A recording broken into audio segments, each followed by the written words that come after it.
देख रहे हैं। पिछले दिन हमारे द्वारा आधुनिक भारत की कक्षा की कड़ी में ब्रिटिश साम्राज्य का विस्तार तक हम लोग किए थे बंगाल, और बंगाल में मुख्य रूप से दो युद्ध, पलासी और बक्सर का, दो युद्ध के बाद भारत में ब्रिटिश शासन की नींव पड़ी थी। और फिर द्वैत शासन के द्वारा जो शासन की नवीन नीतियां हैं, नए संदर्भ हैं, उसको जोड़ा गया था और ब्रिटिश साम्राज्य का विस्तार किया गया था। लेकिन ब्रिटिश साम्राज्य का विस्तार सिर्फ बंगाल तक नहीं था। ब्रिटिश साम्राज्य का विस्तार मैसूर, ब्रिटिश साम्राज्य का विस्तार अवध, ब्रिटिश साम्राज्य का विस्तार मराठा, ब्रिटिश साम्राज्य का विस्तार पंजाब, ये जो 4-5 ऐसे परिक्षेत्र थे जहां ब्रिटिश साम्राज्य का विस्तार हुआ। और अंततः सिर्फ बंगाल पर ब्रिटिश विजय के कारण हम नहीं याद रखेंगे इस सत्र को, बल्कि भारत पर ब्रिटिश विजय को देखने का प्रयास करेंगे। इसी कारण से आपको जानकारी होगी, संविधान के प्रथम कक्षा के कड़ी में जब संविधान का विकास आप पढ़ते हैं और उसमें आपको यह अवसर मिलता है कि 1833 के चार्टर एक्ट में बंगाल का गवर्नर जनरल, अंतिम गवर्नर जनरल कौन थे? लॉर्ड विलियम बेंटिंग अब भारत के पहले गवर्नर जनरल हो जाते हैं, क्योंकि 1833 के चार्टर एक्ट में इस बात का प्रावधान किया गया कि बंगाल का गवर्नर जनरल अब नहीं कहलाएगा, अब भारत का गवर्नर जनरल कहलाएगा। क्योंकि 1833 तक सिंध और पंजाब को छोड़कर सभी भारतवर्ष के सभी क्षेत्र ब्रिटिश नियंत्रण में आ गए थे। सिंध का भी एसिमिलेशन 1843 में कर लिया गया और 1849 होते होते संपूर्ण पंजाब भी इसके गिरफ्त में आ गया। तो और फिर हम भारत के बाहर भी अपने राजनीतिक प्रभुत्व को स्थापित किया, जैसे म्यांमार, जैसे नेपाल, जैसे अफगानिस्तान। तो ये भी कई बिंदुओं पे आपको देखने और समझने का अवसर इस कक्षा में मिलेगा, चूंकि हम बीपीएससी के सिलेबस के आलोक में पढ़ा रहे हैं। और स्वाभाविक है कि अभी बीपीएससी जागृत अवस्था में भी है, सभी सी पूरा बिहारी रोजगार के दृष्टि से जागृत अवस्था में। अभी कल देखे भी होंगे कैबिनेट के निर्णय में कि बिहार सरकार ने एक लंबे अंतराल के बाद बेरोजगारी भत्ता मंजूरी दिया है। कैबिनेट ने 17 बिंदु पे जो प्रस्ताव को पारित किया, उसमें एक ये भी है। और साथ ही जो हमने हमारे माननीय मुख्यमंत्री जी का रोजगार के संदर्भ में कमिटमेंट है, तो सभी दिन पेपर में कोई ना कोई विभाग रोजगार देने की तैयारी में जुटा हुआ है। और उन सब का पहले वाली बात तो रही नहीं कि एक बड़ा अधिकारी आपको कागज के टुकड़े पर भी रोजगार दे देता था। अब तो विधिवत होती है। बिहार कर्मचारी चयन आयोग है, बिहार तकनीकी सेवा आयोग है, बिहार लोक सेवा आयोग है, सभी का बिहार पुलिस सेवा आयोग है, सभी का अलग अलग आयोग है। उस आधार पे उस नियुक्ति की प्रक्रिया को पूरी की जाएगी। आरंभ करते हैं हम पिछले दिन के ही बातों को, तो लिखेंगे ब्रिटिश साम्राज्य का विस्तार, ब्रिटिश साम्राज्य का विस्तार, ब्रिटिश साम्राज्य का विस्तार। मैसूर लिखिए सबसे पहले, मैसूर, ब्रिटिश साम्राज्य का विस्तार मैसूर, ठीक है। ब्रिटिश साम्राज्य का विस्तार मैसूर, सबसे पहला मैसूर में देखिए, आपकी जानकारी में होगा कि मैसूर में पहले क्या था? बाडियार वंश था। और इसी क्रम में मैसूर में दो सुल्तान, दो शासक काफी महत्वपूर्ण है, हैदर अली और टीपू सुल्तान। मैसूर का सेठ टीपू सुल्तान, इस दोनों को किस कारण से जानते हैं, पहले उसको लिख लेंगे। और फिर 4 आंग्ल मैसूर युद्ध के बाद मैसूर के क्षेत्र को नियंत्रण में किया गया, उसको हम लोग लिखना चाहेंगे। तो लिखिए इसको ऐसे, विजयनगर के अंत के बाद, विजयनगर के अंत के बाद मैसूर का उदय होता है बाडियार वंश के रूप में। मैसूर का उदय होता है बाडियार वंश के रूप में।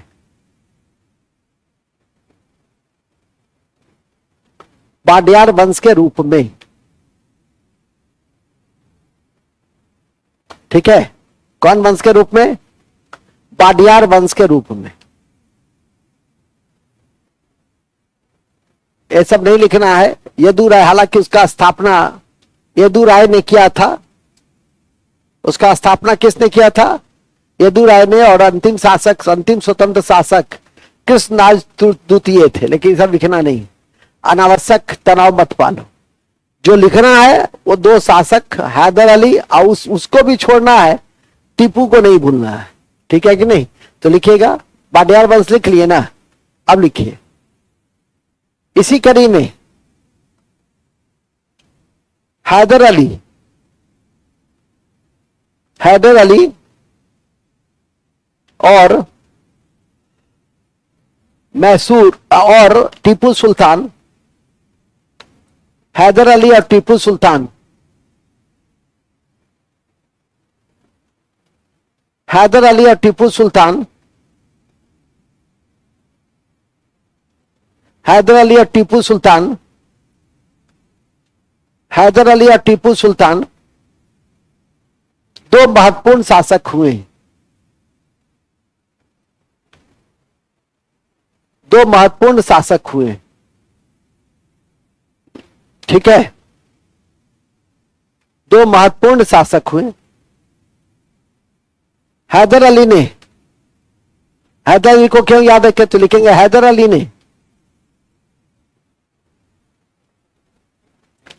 ने डिंडुगुल का फौजदार के रूप में, डिंडुगुल में फौजदार के रूप में, डिंडुगुल में फौजदार के रूप में, डिंडुगुल में फौजदार के रूप में और विभिन्न बिंदुओं पर, जैसे सेना,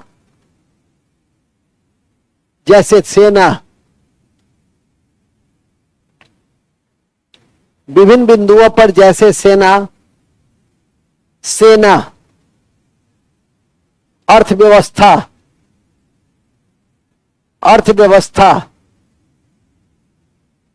में सुधार,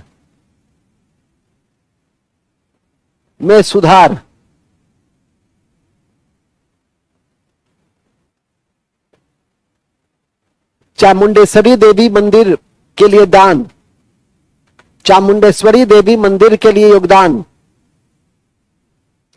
चामुंडेश्वरी देवी मंदिर के लिए योगदान, चामुंडेश्वरी देवी मंदिर के लिए योगदान इत्यादि के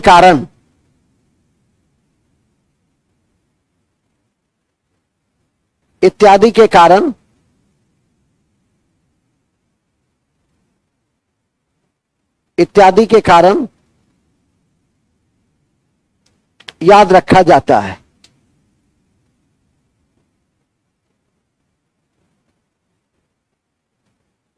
याद रखा जाता है। किसको याद रखा जाता है? हाँ जी, हैदर अली को। किसको? अब आइए, कालांतर में अंग्रेजों के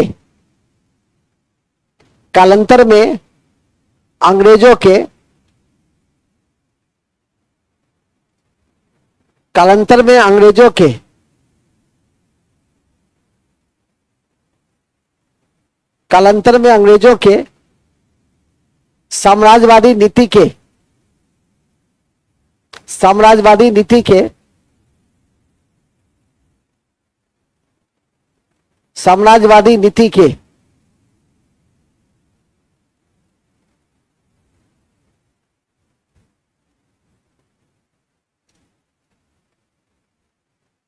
ठीक है, समाजवादी नीति के विस्तार के कड़ी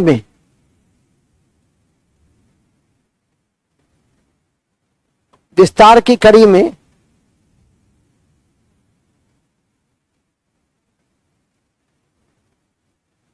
विस्तार की कड़ी में संघर्ष होते हैं, आंग्ल मैसूर संघर्ष होते हैं। आंग्ल मैसूर माने साम्राज्य विस्तार की कड़ी में आंग्ल मैसूर संघर्ष होते हैं। तो साम्राज्य विस्तार किधर? दक्षिण में। साम्राज्य विस्तार की नीति दक्षिण में हुआ। ये कहा था मैसूर किधर है? दक्षिण में। तो स्वाभाविक है ना कि संघर्ष होगा। और उस समय शासक कौन था? मैसूर का शासक कौन था? तो हैदर अली थे। तो सीधी सी बात है, तो संघर्ष होते हैं। ठीक है, पहला संघर्ष। अब लिखो, पहला संघर्ष 1767 से 69, 1767 से 69 किसके किसके बीच हुआ? तो लिख देंगे हैदर अली वर्सेज, हैदर अली वर्सेज बेरेलॉस्ट, हैदर अली वर्सेज बेरेलॉस्ट, बेरेलॉस्ट, हैदर अली वर्सेज बेरेलॉस्ट, बेरेलॉस्ट, बेरेलॉस्ट लिखा हुआ है, बेरेलॉस्ट। तो कौन सी संधि हुई तो यह युद्ध समाप्त हुआ? मद्रास की संधि। तो लिख देना, मद्रास की संधि के बाद यह युद्ध समाप्त हुआ। कौन सा युद्ध? प्रथम आंग्ल मैसूर युद्ध।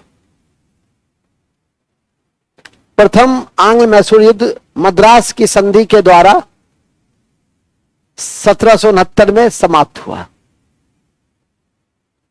1769 में, 1769 में समाप्त हुए। ठीक है, 1769 में। कब? 1769। कौन सा युद्ध? और ये क्वेश्चन कैसे रहेगा? तो आपकी जानकारी में हमने दिया था कि क्वेश्चन रहेगा कौन सा युद्ध, और इधर दे देगा संधि नहीं, और तब आपको मिलाना होगा। जैसे पेरिस की संधि हुई थी किस युद्ध के बाद? तीसरे कर्नाटक युद्ध के बाद। सप्तवर्षीय युद्ध के उपरांत कौन सी संधि हुई थी? पेरिस की संधि हुई थी। समझे? तो दे देगा इधर 4 संधि, इधर दे देगा 4 युद्ध, और आप मिलाइएगा एक एक करके। ठीक है, तो उसी तरह से मद्रास की संधि। तो मद्रास की संधि प्रथम आंग्ल मैसूर युद्ध कब हुआ था? 1767 से 1769। यही तो याद रखना है। किसके किसके बीच? हैदर अली वर्सेज बेरेलॉस्ट। अंग्रेज सेना नायक कौन था?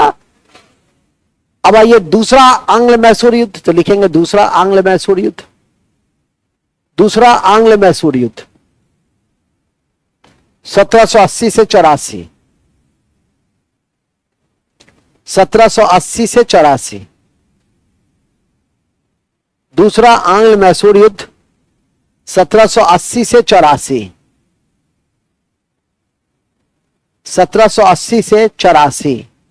ठीक है, 1780 से 84।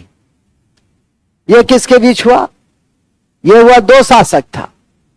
पहला हैदर अली। हैदर अली की जब मृत्यु हो गई तो टीपू सुल्तान ने इस युद्ध को आगे बढ़ाया था, और अंत में मंगलोर की संधि करने को विवश किया था 1784 में। McCartney versus Tipu Sultan. भारतीय इतिहास में टीपू सुल्तान को कई कारणों से हम लोग याद रखते हैं। अभी हम थोड़ी देर में उन कारणों पे आएंगे, और वही सबसे ज्यादा महत्वपूर्ण भी है सामान्य अध्ययन के दृष्टि से। तो ध्यान रखिएगा, लिखिए दूसरा आंग्ल मैसूर युद्ध कब हुआ? 1780 से 84 के बीच। लिखेंगे यह युद्ध हैदर अली वर्सेज, हैदर अली वर्सेज, हैदर अली और टीपू वर्सेज, और लिख दो टीपू वर्सेज, हैदर अली और Tipu versus, Tipu versus Warren Hastings, Warren Hastings, Warren Hastings, Warren Hastings जो ब्रिटेन की जो पहला बंगाल का गवर्नर जनरल थे, उनके बीच हुआ।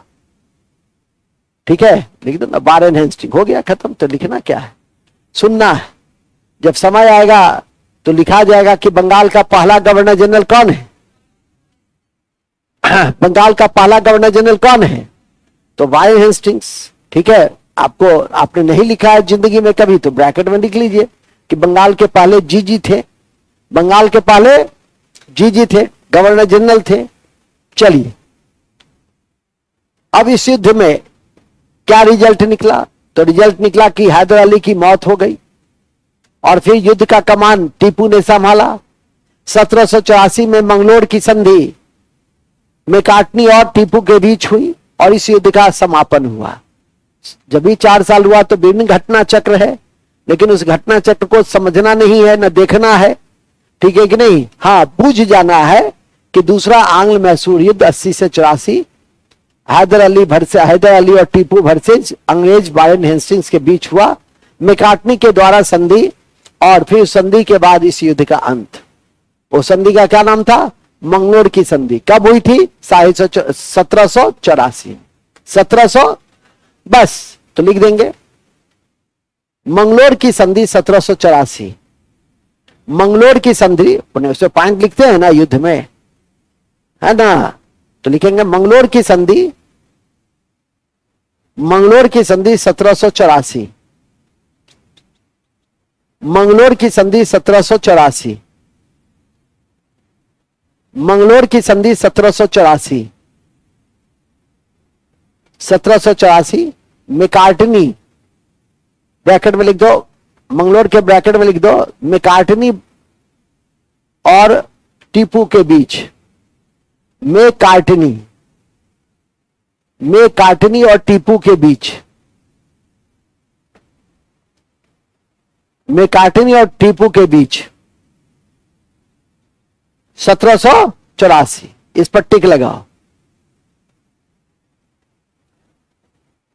या बीपीएससी तो छोड़ो, यूपीएससी भी पूछे हुए है सामान्य अध्ययन कि मंगलोर की संधि टीपू ने किसके साथ किया था। ठीक है, तो आप समझ जाइए कि मेकाटनी कितना महत्वपूर्ण तथ्य है, तो इसको ध्यान रखिए। अब आइए तीसरा आंग्ल मैसूर युद्ध, तीसरा आंग्ल मैसूर युद्ध 1790 से 92, 1790 से 92, Tipu versus, Tipu versus, Tipu versus, Tipu versus Lord Cornwallis, Tipu versus Lord Cornwallis.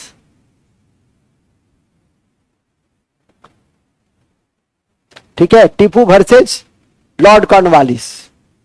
British साम्राज्यवाद को लिखो, लिखो नहीं, हर चीज लिखी नहीं जाती है, सुनी भी जाती है। ब्रिटिश साम्राज्यवाद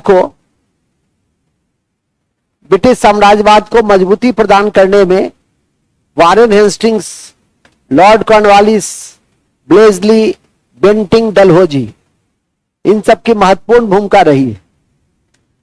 वारेन हेस्टिंग्स को इतिहास कई कारणों से याद रखता है।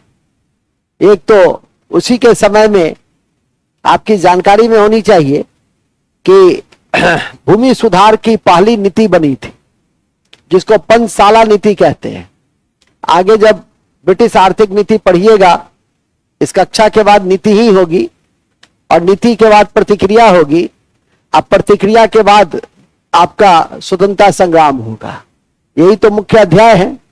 और इसी क्रम में जैसा कि मैंने अभी आपको बताया कि वारेन हेस्टिंग्स, एक दिन बताया भी था कि उसको देसी रियासत के रिंग फेंस पॉलिसी के कारण याद रखते हैं, और उसके ऊपर वो पहला ऐसा गवर्नर जनरल था जिसके विरुद्ध ब्रिटिश संसद ने बक्र के नेतृत्व में क्या चलाया था, तो महाभियोग चलाया था।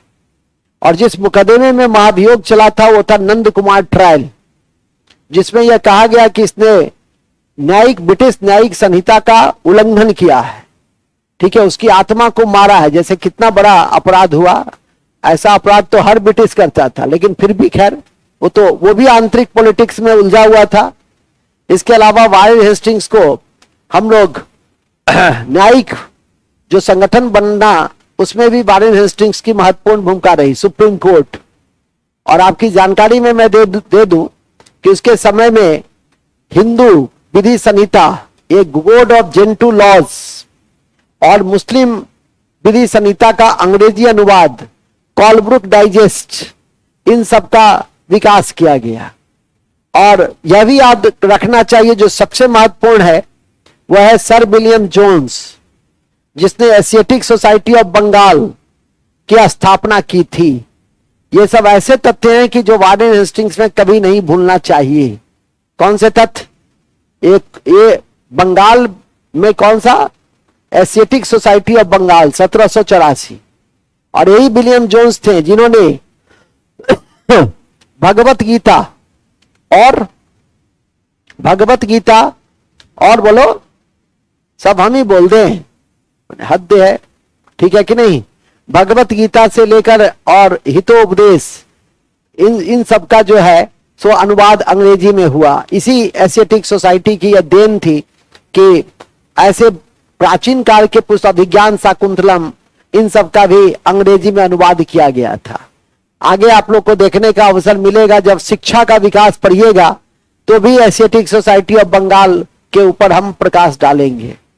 और फिर लॉर्ड कॉर्नवालिस को हम लोग जानते हैं, एक तो सिविल सेवा के जनक थे, पुलिस व्यवस्था के जनक थे। इन सब कारण, ये जो एसपी और दरोगा का पद देखते हैं, जो हर बिहार के युवाओं की महत्वाकांक्षा होती है, जो शरीर से थोड़ा सा ठीक ठाक होता है और बुद्धि से थोड़ा पैदल टाइप का होता है, उसकी इच्छा होती है कि दरोगा बन जाए, ठीक है कि नहीं?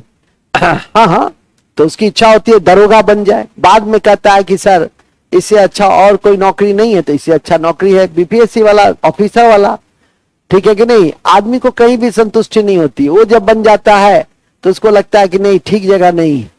फिर दूसरे तीसरे के तब तक होता है, उम्र सीमा, उत्साह, ऊर्जा समाप्त हो जाती है, ठीक है कि नहीं? वो तो आईएएस भी रहता है तो वो भी असंतुष्ट रहता है। तो ये जीवन जो है उसमें संतोष ढूंढना चाहिए, ठीक है? एक बहुत बड़े हमारी शिष्याई है, एडिशनल कमिश्नर है, अभी यूपीएससी से ही गई है, आईआरएस हुआ था। और उसने एक दिन कहा कि सर मैं चाहता हूं कि शिक्षा के क्षेत्र में मैं चाहती हूं कि शिक्षा के क्षेत्र में आऊं। तो हम कहे अब क्या करोगी तुम?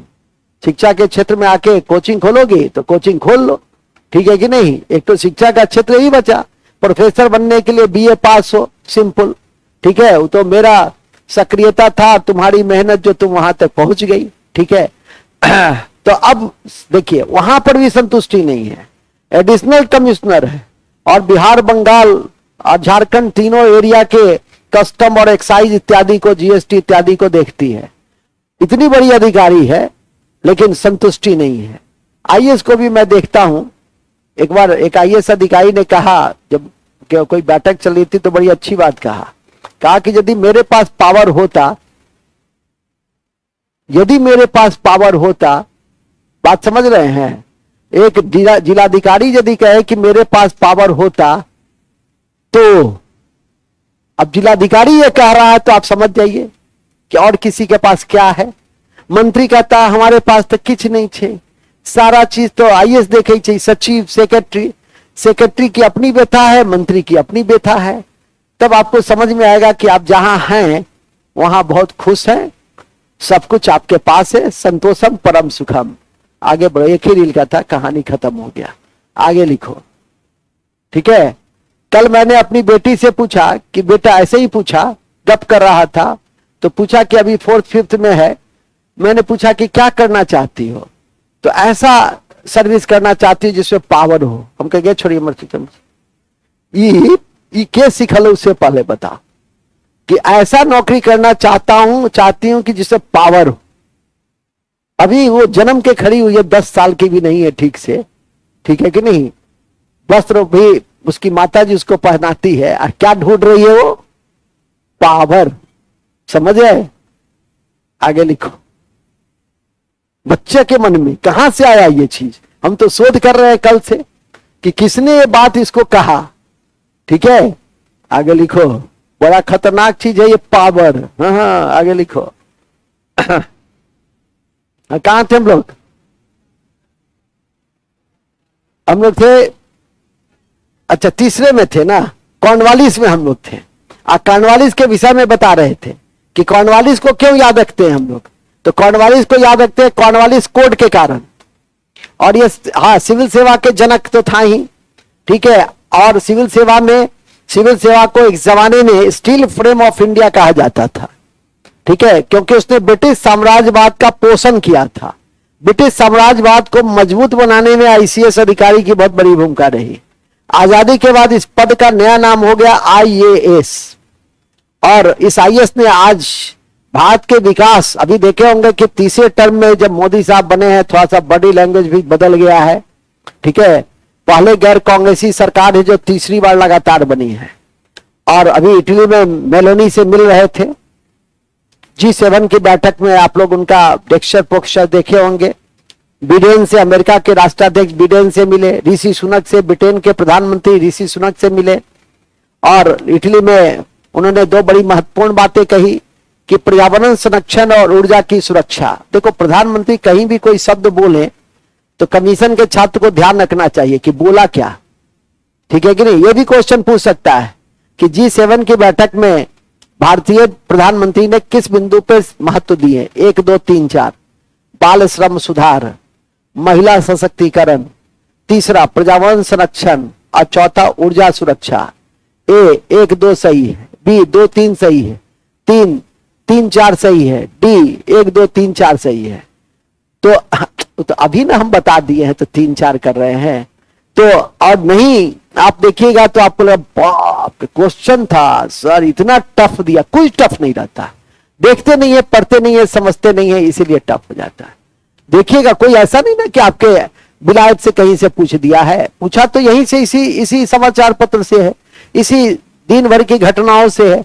आपने नजर नहीं रखा, इसीलिए ऐसा हुआ, ठीक है। आपने सिर्फ नजर रखा कि इटली में G7 की बैठक, जो विश्व के सबसे अधिक औद्योगिकीकृत देशों का संगठन है, जिसकी स्थापना 1975 में हुई, ठीक है।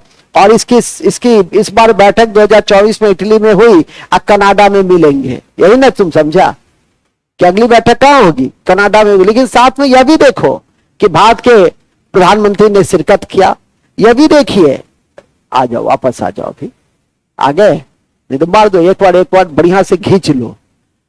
ये जो ऐसे मारोगे, ऐसे हो जाओगे तो इससे फायदा नहीं होगा, एक बार खींच लो, ठीक है। चलिए, खैर कहां थे हम लोग? हम लोग थे बड़े लॉर्ड कॉर्नवालिस में थे कि G7 में थे। G7 में चले गए थे, अब फिर आएंगे कहां? तीसरा आयल मैसूर युद्ध में। समझा करो जानम, कितना बार कहते हैं कि जहां तक मैं जाता हूं वहां तक मुझे जाने दो, मुझे मत रोको। लेकिन ये रोक दिया, कहा सर सिविल सेवा में थे। तो सिविल सेवा के जनक, पुलिस व्यवस्था का जनक कौन? Lord Cornwallis. अस्थाई बंदोबस्ती, भूमि सुधार में अस्थाई बंदोबस्ती इस्तेमारी का जनक कौन था? जॉन सोर्ड के रिपोर्ट पे लॉर्ड कॉर्नवालिस ने ही अस्थाई बंदोबस्ती को लागू किया था, ठीक है कि नहीं? इसे याद रखेंगे। कॉर्नवालिस कोड था जो मॉन्टेस्क्यू के शक्ति के पृथक्करण के सिद्धांत पर आधारित था।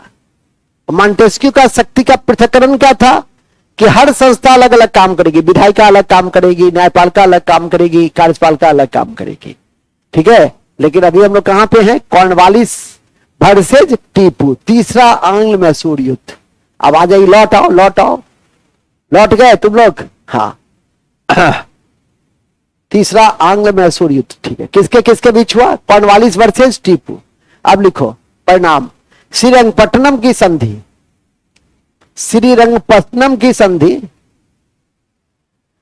श्रीरंगपट्टनम की संधि, श्रीरंगपट्टनम की संधि,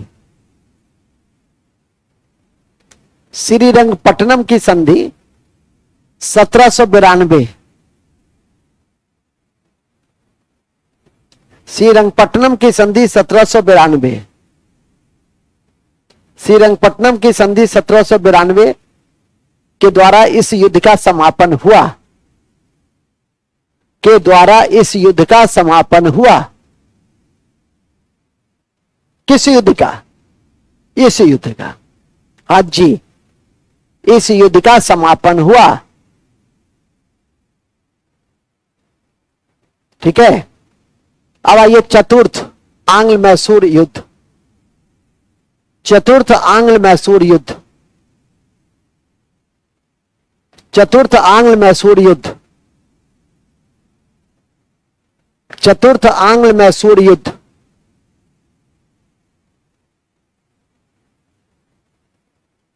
चतुर्थ आंग्ल मैसूर युद्ध।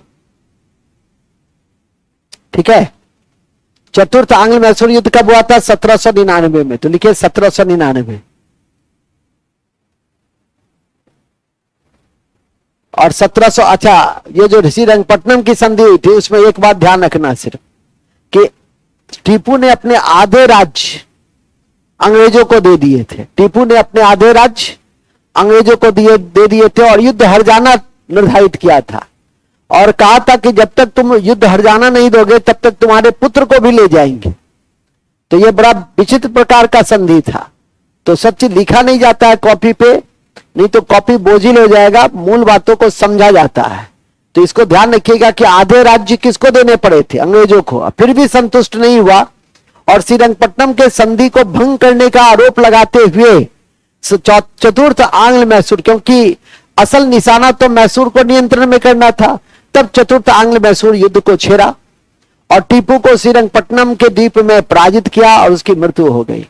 इस तरह से मैसूर का शेर का समापन होता है। लेकिन इसके अन्य कारणों से हम टीपू को याद रखते हैं, उसको अब लिखेंगे। पहले तो चतुर्थ आंग्ल मैसूर युद्ध को देख लें। तो लिखे 1799। इस युद्ध में टीपू की हार होती है। टीपू की हार होती है और अंग्रेजों की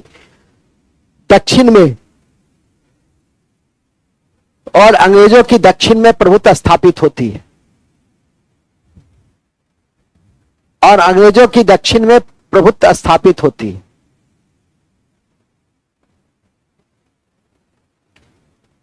ठीक है, चलो, प्रभुत्व स्थापित होती है।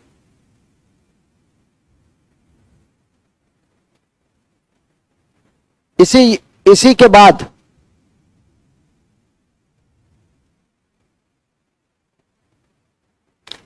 बाद ब्लेजली ने कहा था कि पूरब का साम्राज्य हमारे पैर के नीचे है। पूरब का साम्राज्य हमारे पैर के नीचे है। पूरब का साम्राज्य हमारे पैर के नीचे।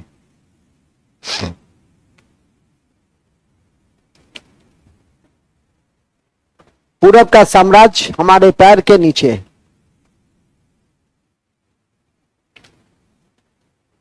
चलिए,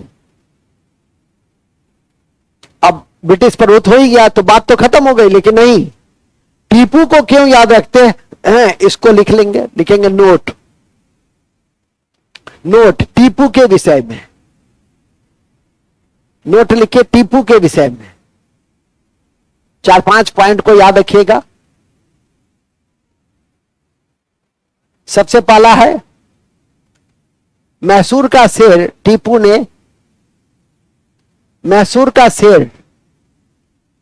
ने आधुनिक कैलेंडर, सिक्के और माप तौल की शुरुआत की। आधुनिक कैलेंडर,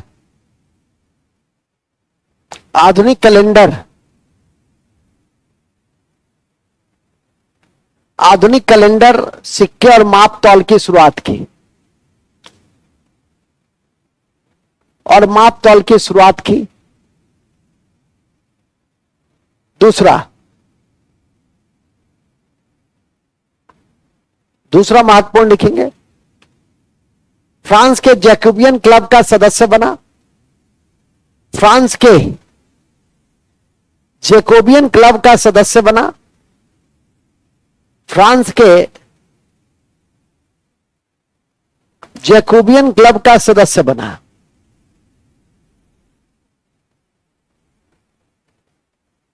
फ्रांस के जैकोबियन क्लब का सदस्य बना।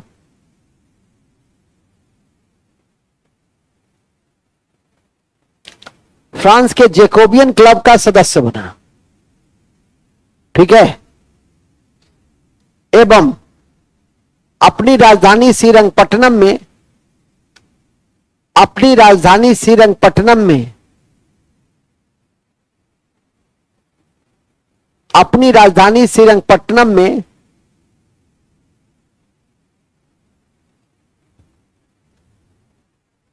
और अपनी राजधानी श्रीरंगपट्टनम में, श्रीरंगपट्टनम में स्वतंत्रता के वृक्ष लगवाए, स्वतंत्रता के वृक्ष लगवाए, स्वतंत्रता के वृक्ष लगवाए। श्रृंगेरी के मंदिर को दान दिया, श्रृंगेरी के मंदिर को दान दिया, यह इसके धार्मिक सहिष्णुता को दिखलाता है। श्रृंगेरी के मंदिर को दान दिया, पॉइंट करके लिख लो ना। श्रृंगेरी के मंदिर को दान दिया, श्रृंगेरी के मंदिर को दान दिया, के मंदिर को दान दिया एवं फ्रांस, तुर्की, अफगानिस्तान के साथ कूटनीतिक संबंध स्थापित किए। फ्रांस, तुर्की, फ्रांस, तुर्की, फ्रांस, तुर्की और फ्रांस, तुर्की और फ्रांस, तुर्की और अफगानिस्तान के साथ, अफगानिस्तान के साथ कूटनीतिक संबंध स्थापित किए। कूटनीतिक संबंध स्थापित किए। किसने किया? किसने किया? हाँ जी, बस। तो टीपू के विषय में इतनी बात पच जाए तो बल्ले बल्ले है, ठीक है कि नहीं? कितनी बात पचाना है? इतनी बात पचा के रखना है। किसके विषय में? टीपू के विषय में। और मॉरेन हेस्टिंग्स भी बताए हैं, उसको अभी मौखिक बताए हैं, मौखिक सुनिए, मौखिक समझिए। कॉर्नवालिस के विषय में बताए हैं, फिर जहां मौका मिलेगा तो लिखाएंगे। यही पूरा मैसूर का सार है। उस मैसूर के सार में एक नोट में लिख सकते हैं कि दूसरे युद्ध के कड़ी में एक युद्ध है पोर्टो नोवो का युद्ध, जो हैदर अली और अंग्रेज आयरकूट के बीच में लड़ा गया था। इसे लिख लीजिएगा, कहीं पे मिलाने जुलाने में काम दे सकता है तो नोट में लिख देंगे। 1781 में हैदर अली और आयरकूट के बीच,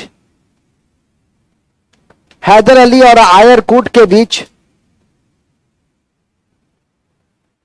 हैदर अली और आयरकूट के बीच, हैदर अली और आयरकूट के बीच पोर्टो नोवो का युद्ध हुआ। पोर्टो नोवो का युद्ध हुआ। कौन सा युद्ध हुआ? पोर्टो नोवो का युद्ध हुआ। ठीक है, खत्म। तो अब आपका मैसूर क्या हो गया? खत्म। मैसूर के बाद आता है मराठा, जो सबसे शक्तिशाली प्रतिरोधी था। किसका?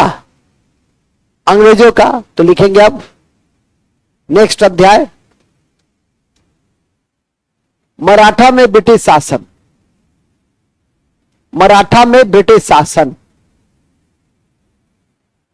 मराठा में ब्रिटिश शासन।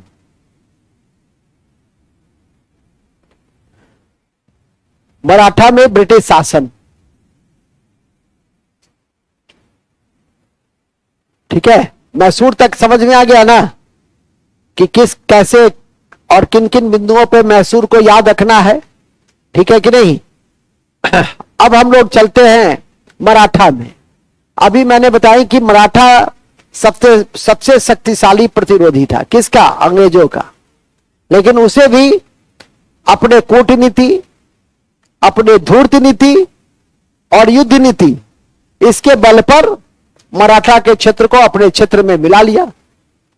और इसी घटना के बाद, बहुत बहुत धन्यवाद, खुश रहो, विजयी भव। इस बार बीपीएससी में 1200 वैकेंसी आ रहा है। इस बार नहीं किया तो पापा जी को कह देना कि ब्याह करा दीजिए, गांव में हम आपको भैंसी खरीद दीजिए, सबसे अच्छा रहेगा, इसलिए जम के पढ़ो। एक जमाना था जब हम लोग बीपीएससी देते थे तो 73 सीट होता था, 40 सीट होता था, और अभी देखो बीपीएससी में अभी कुछ दिन पहले भी 64 में निकला था, 1600 सीट था, और 800-700 तो आ ही रहा है लगातार। ठीक है, बस सर हम लोग तो लाखों में समझते थे, क्या है मास्टर का परीक्षा है क्या, लाखों में सीट रहेगा। ठीक है, मूल में आ जाइए।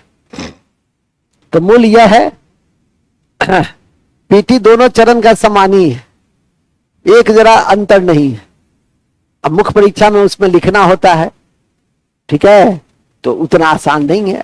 जिसको लिखना आता है उसके लिए तो बहुत आसान है, नहीं लिखना आता है तब तो कठिन है। चलिए खैर उसकी परिचर्चा होगी जब उस लेवल की आप आगे बढ़िएगा। फिलहाल तो अभी मराठा को कैप्चर कीजिए। मराठा में क्या है देखिए, ब्रिटिशों को सबसे अधिक प्रतिरोध, ब्रिटिशों को सबसे अधिक प्रतिरोध, ब्रिटिशों को सबसे अधिक प्रतिरोध मराठों से होता है।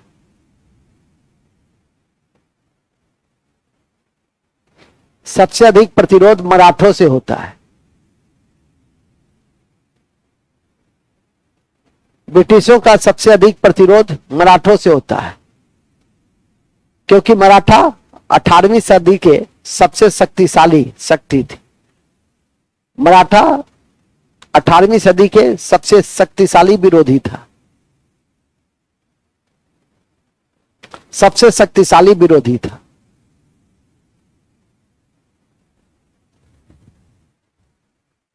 विरोधी था।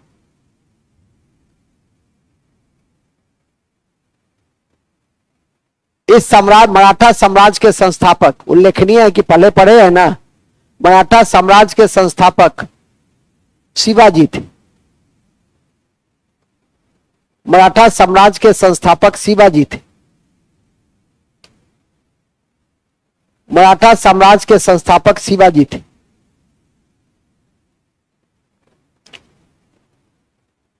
शिवाजी थे, और शिवाजी के विषय में सारी बात आपको पढ़ने का अवसर मिला होगा। अब आइए, साहू जी के समय में, साहू जी के समय में शक्तिशाली प्रतिरोधी कौन थे? मराठा थे, जिसके संस्थापक शिवाजी। साहू जी के समय में लिखेंगे, साहू जी के समय में पेशवा शक्ति का प्रादुर्भाव हुआ। ठीक है, आवाज ठीक है। साहू जी के समय में पेशवा शक्ति का प्रादुर्भाव हुआ। पेशवा शक्ति का प्रादुर्भाव हुआ। प्रादुर्भाव हुआ किसके समय में? तो पेशवा को याद रखिएगा, पेशवा का पद मराठा शासन में प्रधानमंत्री की तरह था। ठीक है कि नहीं? तो प्रधानमंत्री के समतुल्य कौन थे? पेशवा। और जो पहले पेशवा के रूप में बालाजी विश्वनाथ, इसके बाद बाजीराव प्रथम, बालाजी बाजीराव, माधवराव, बालाजी बाजीराव, माधवराव और माधवराव नारायण द्वितीय, और अंतिम था बाजीराव द्वितीय। यहां पे सिर्फ यह लिख लेना है कि पेशवा शक्ति का प्रादुर्भाव हुआ। पहले पेशवा बालाजी विश्वनाथ थे और अंतिम पेशवा बाजीराव द्वितीय थे। पहले पेशवा बालाजी विश्वनाथ थे, जबकि अंतिम पेशवा बाजीराव द्वितीय थे। जबकि अंतिम पेशवा बाजीराव द्वितीय थे।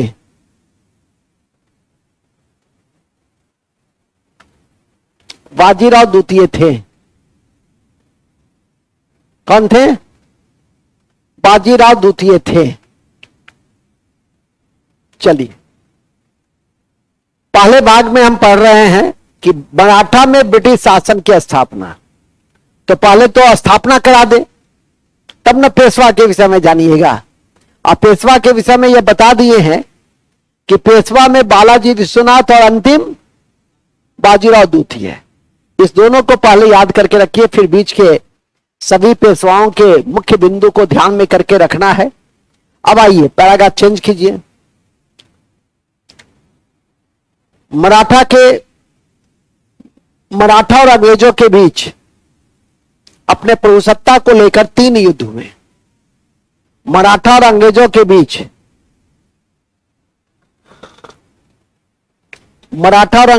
बीच अपने प्रभुसत्ता को लेकर अपने प्रभुसत्ता को लेकर 3 युद्ध हुए।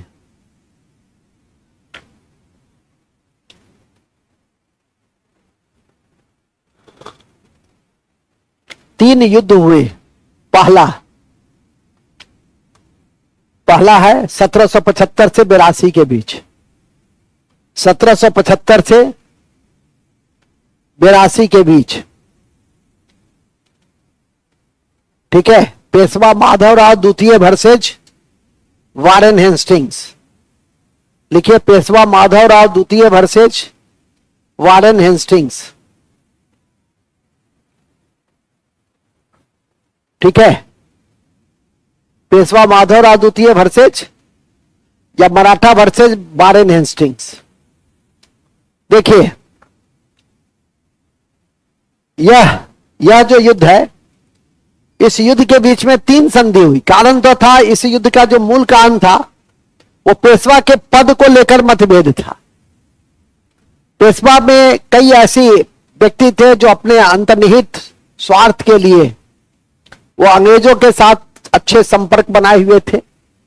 स्वाभाविक था कि अंग्रेजों को अवसर, उसका तो वो प्रयोगशाला कर्नाटक में ही विकसित कर लिया था कि कैसे जब आपसी गुटबंदी दरबार में हो किसी बिंदु को लेकर, तो वहां कैसे इंटरफेरेंस करना है, तो उसमें तो मास्टर हो गया था।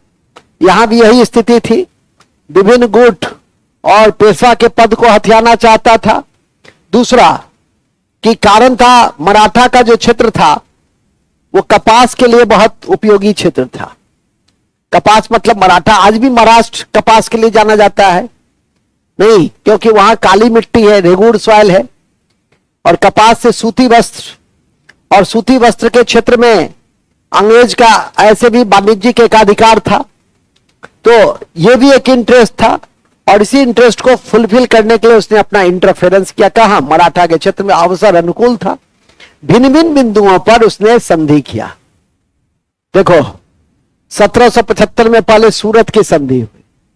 एक और दावेदार था रघुनाथ, तो उसके साथ किया। 1779 में बरगांव की संधि किया। लेकिन अंतिम संधि हुआ जो सबसे इंपॉर्टेंट है, 1782 सालाबाई की संधि, जो परीक्षा में बीपीएससी 5-7 बार पूछे हुए हैं। मिलानी में भी पूछे हुए, इंडिपेंडेंट भी पूछे हुए हैं कि सालाबाई की संधि कब हुई और किसके किसके बीच हुई। तो मराठा और अंग्रेजों के बीच फडणवीस और उस समय वारेन हेस्टिंग्स थे, तो इस दोनों के बीच यह संधि हुई थी। कौन सी? सालाबाई। और एक और संधि हुई थी 1802 में, 20 साल के बाद। उस संधि का नाम था बेसिन की संधि। आप सूरत की संधि भूल जाइएगा, हमको कोई दिक्कत नहीं है, ठीक है कि नहीं। आप पोर्टो नोवो का युद्ध भूल जाइएगा, हमको कोई दिक्कत नहीं है। लेकिन सालाबाई और बेसिन का संधि भूल जाइएगा तो आपको कठिनाई हो जाएगी। तो स्वाभाविक है, समझ रहे हैं कि इतना इंपॉर्टेंट है। जबकि मैं मैसूर में कहा कि याद रखो, इन बिंदुओं को याद रखो। आप फिर यहां करें उसको भूल जाओगे तो कोई दिक्कत नहीं है। तो खुद समझ सकते हो कि कितना महत्वपूर्ण है सालाबाई और बेसिन। बेसिन की संधि विश्व इतिहास की एक ऐसी संधि है, संधि होता है युद्ध के बाद, ठीक है कि नहीं। लेकिन यह एक ऐसी संधि है कि युद्ध से पहले हुआ, उस संधि के कारण वो युद्ध हुआ, वह संधि के कारण वह युद्ध हुआ। तो ध्यान रखिएगा, बेसिन की संधि कब? 1802। बेसिन की संधि कब? 1802। नेक्स्ट, आगे लिखिए। लिखेंगे आप? क्या क्या लिखे हैं सो पहले बता दो। पहला संधि हो गया है, पहला युद्ध करा दिए हैं। अब लिखो, इस युद्ध की कड़ी में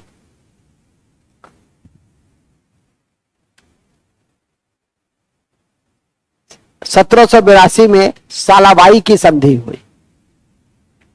1782 में सालाबाई की संधि हुई।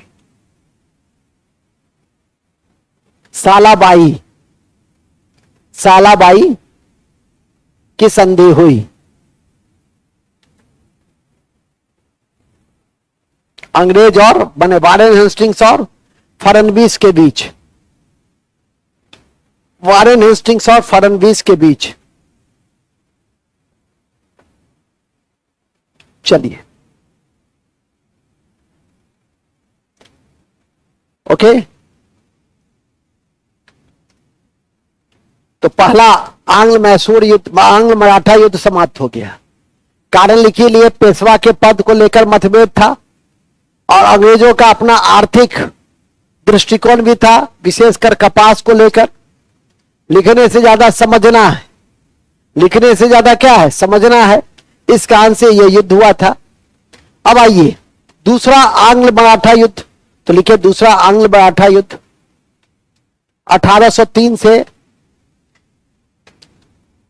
1803 से इसको कर दो तो जी, ठीक।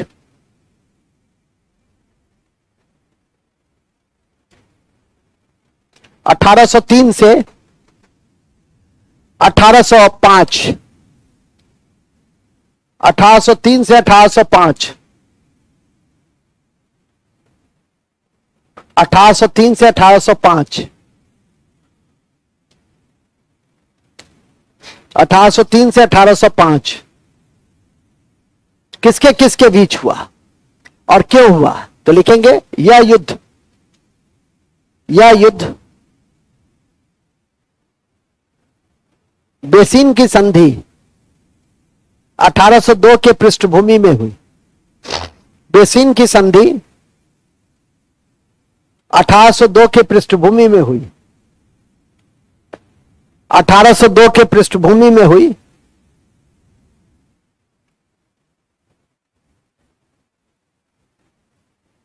पृष्ठभूमि में हुई बेसिन की संधि। अंतिम पेशवा,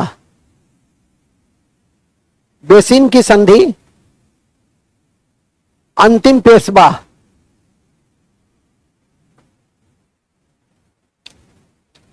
अंतिम पेशवा और अंतिम पेशवा और अंतिम पेशवा और अंतिम पेशवा कौन? बाजीराव द्वितीय, लिखे थे ना ऊपर में। अंतिम पेशवा और अंग्रेजों के बीच हुआ। अंतिम पेशवा और अंग्रेजों के बीच हुआ।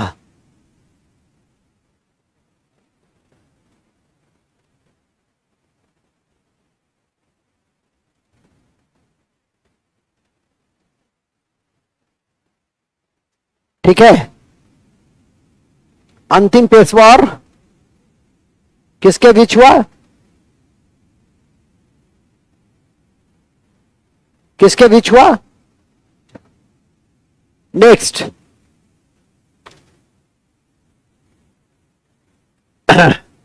इस युद्ध के कड़ी में, इस युद्ध की कड़ी में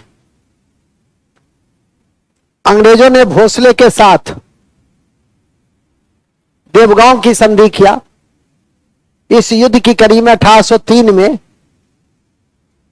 इस युद्ध की कड़ी में 1803 में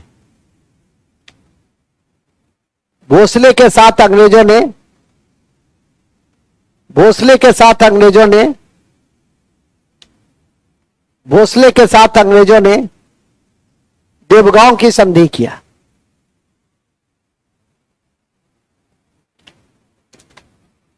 देवगांव की संधि किया।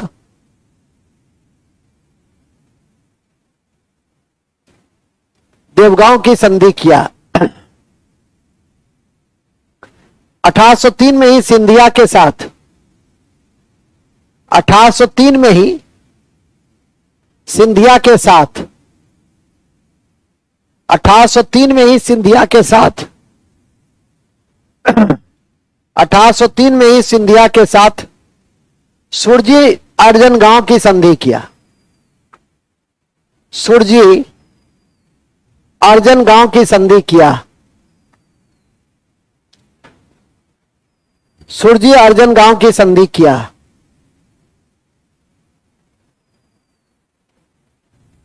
सुरजी अर्जन गांव की संधि किया। इस संधि का क्रम याद रखिएगा कमीशन के छात्र। 1805 में होलकर के साथ 1805 में होलकर के साथ राजपुर घाट की संधि की। 1805 में होलकर के साथ राजपुर घाट की संधि की। राजपुर घाट की संधि की।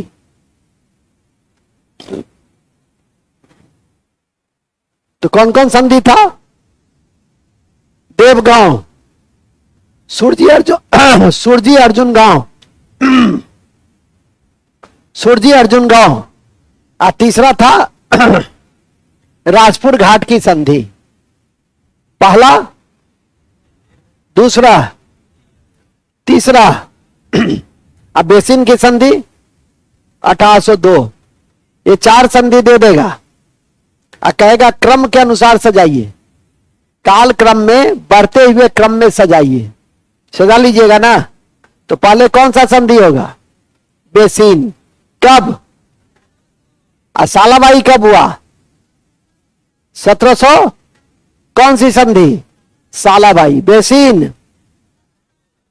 इस दोनों को तो भूलना नहीं है। तब जितना याद कर सकते हैं उतना याद कर लीजिएगा, ठीक है कि नहीं। मराठा के साथ संघर्ष हुआ तो स्वाभाविक है कि अंग्रेज मराठा के विभिन्न ग्रुप के साथ, गुटों के साथ इन्होंने अलायंस किया। भोसले के साथ अलग किया, सिंधिया के साथ अलग किया, पेशवा के साथ अलग किया, पेशवा के साथ, अंतिम पेशवा के साथ बेसिन की संधि किया। और सबको अलग अलग झुंझुना भी दिखाया, सबको अलग अलग तरीके से निपटा भी, और अंत में पूरा मराठा को ही निपटा दिया। पहले सभी शक्तियों को कमजोर कर दिया। आपसी खींचातानी में मराठा शक्ति क्या हो गई? कमजोर हो गई सत्ता के संघर्ष को लेकर। तो पहले एक एक करके क्या किया? अलग अलग सबसे संधि करके अलग अलग कर दिया। और फिर जब अलग हो गया तब तो निपटाना क्या था? बहुत आसान था, ठीक है कि नहीं। मूल में आ जाइए। और तब तीसरा आंग्ल मराठा युद्ध होता है 1718 में। 1718 लिखेंगे। तीसरा आंग्ल मराठा युद्ध 1817-18 में हुआ। 1817-18 में हुआ। चलिए,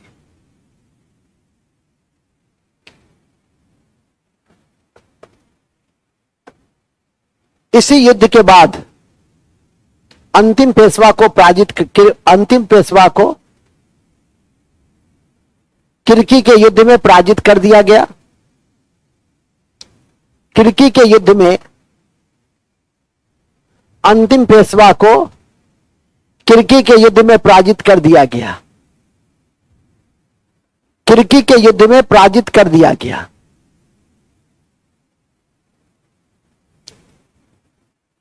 किसके युद्ध में?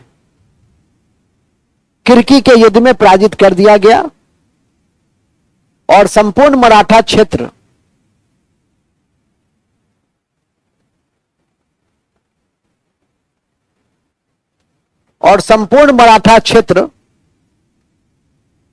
ब्रिटिश नियंत्रण में आ गए। और संपूर्ण मराठा क्षेत्र ब्रिटिश नियंत्रण में आ गए। संपूर्ण मराठा क्षेत्र ब्रिटिश नियंत्रण में आ गए, ठीक है। अभी मैंने बताया भी था कि 1818 तक पंजाब और सिंध को छोड़कर समस्त भारतवर्ष पर किसका नियंत्रण हो गया? तो लिखेंगे इस तरह, 1818 तक सिंध और पंजाब को छोड़कर सिंध और पंजाब को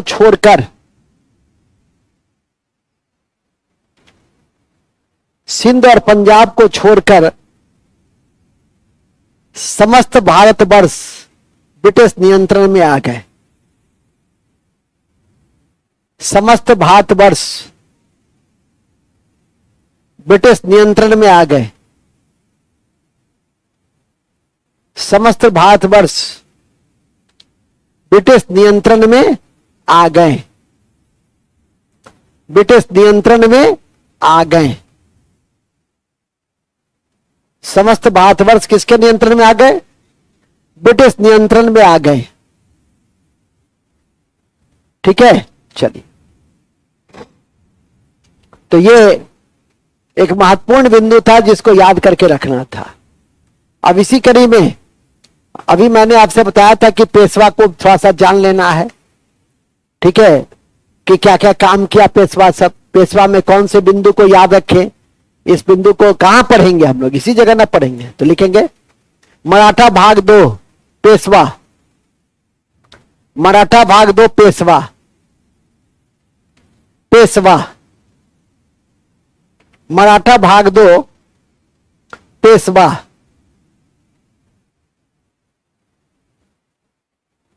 मराठा भाग 2 पेशवा।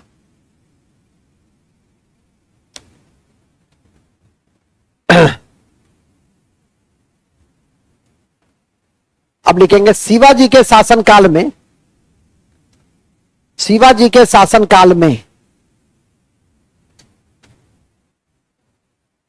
शिवाजी के शासनकाल में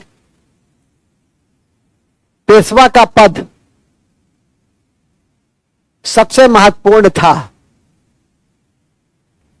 पेशवा के पद सबसे महत्वपूर्ण थे।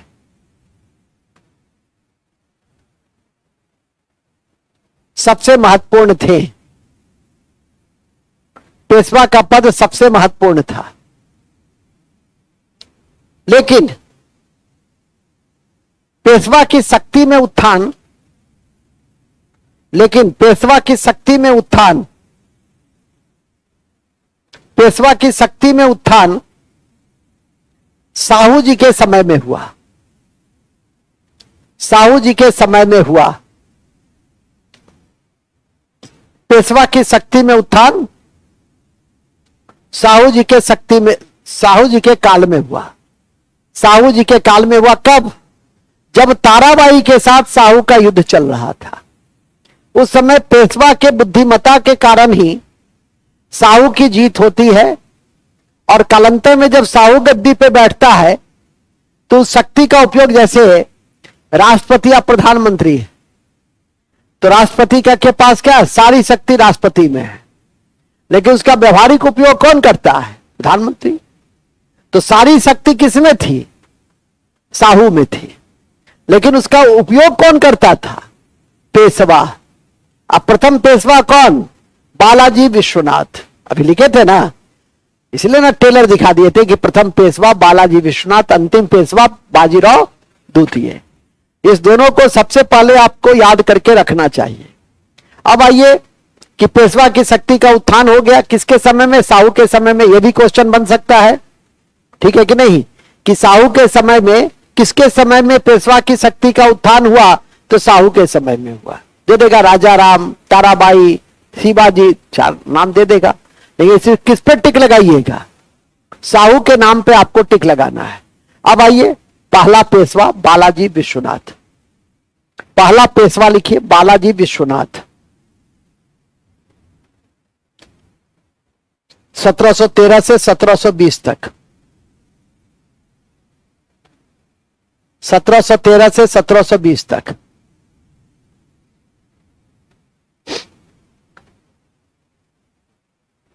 सबसे पहले लिखिए, साहू ने सेनाकर्ते नामक पद पर नियुक्त किया था।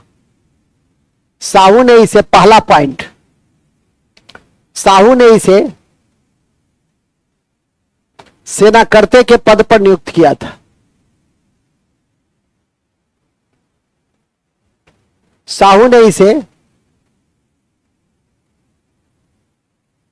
साहू ने इसे सेनाकर्ते के पद पर नियुक्त किया था।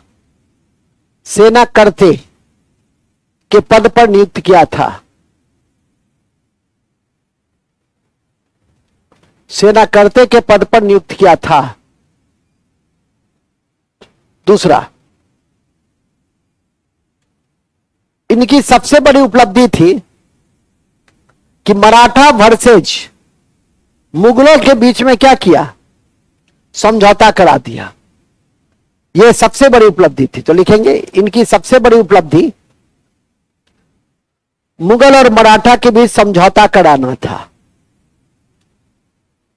मुगल और मराठा के बीच समझौता कराना था, जिसे रिचर्ड टेम्पल ने मैग्ना कार्टा कहा।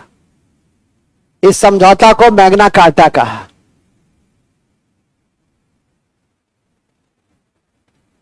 मैग्ना कार्टा कहा, ठीक है। इसे क्या कहा गया? Magna carta. किसने? रिचर्ड टेम्पल ने इस संधि को मैग्ना कार्टा कहा। कब? 1719। चलिए खत्म। और कभी पीछे पड़ जाए कि मराठा राज्य का द्वितीय संस्थापक कौन था, तो बालाजी विश्वनाथ थे। पहला संस्थापक कौन था? शिवाजी, अभी पढ़े थे ना। और द्वितीय संस्थापक यदि पूछे, हालांकि पूछेगा नहीं लेकिन ध्यान रखना चाहिए, लिख देंगे मराठा राज्य के द्वितीय संस्थापक थे बालाजी विश्वनाथ। में 3 बिंदु याद रखना है। तो तीसरा बिंदु क्या था? तीसरा बिंदु है कि द्वितीय संस्थापक, लिख लो ना, द्वितीय संस्थापक। पॉइंट नंबर 3 लिखिए ना, द्वितीय संस्थापक थे।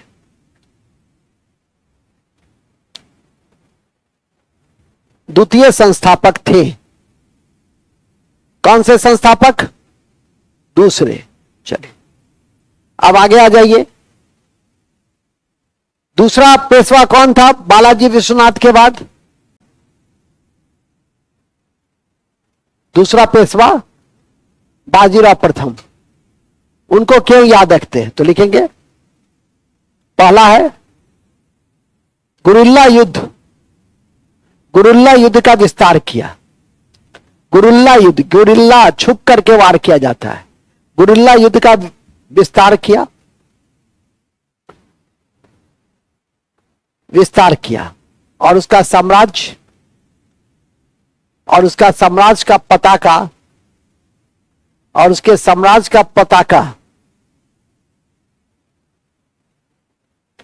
और उसके साम्राज्य का पताका कृष्णा नदी से अटक तक फहराया। अटक से तक फहराया, कृष्णा नदी से अटक तक फहराया। मैंने दक्षिण से लेकर उत्तर तक किसका पताका फहराया? बाजीराव प्रथम का। इतना शक्तिशाली था। तीसरा, हिंदू पदशाही का सिद्धांत दिया। हिंदू पादशाही का सिद्धांत दिया। हिंदू पादशाही का सिद्धांत दिया। हिंदू पादशाही का सिद्धांत दिया। हिंदू पादशाही का सिद्धांत दिया, ठीक है। दिल्ली पे आक्रमण करने वाला पहला पेशवा था। दिल्ली पे आक्रमण करने वाला मोहम्मद शाह के समय में पहला पेशवा था।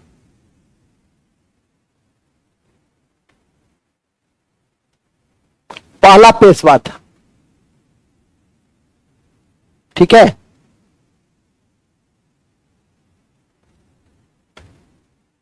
पहला पेशवा था। और अंतिम में लिख देंगे इसी के समय पेशवा का पद पैतृक हुआ। और इसी के समय पेशवा का पद, और इसी के समय पेशवा का पद पैतृक हो गया। पैतृक नहीं समझते हैं? पिता के बाद पुत्र, उसके बाद उसका पुत्र बनने लगा।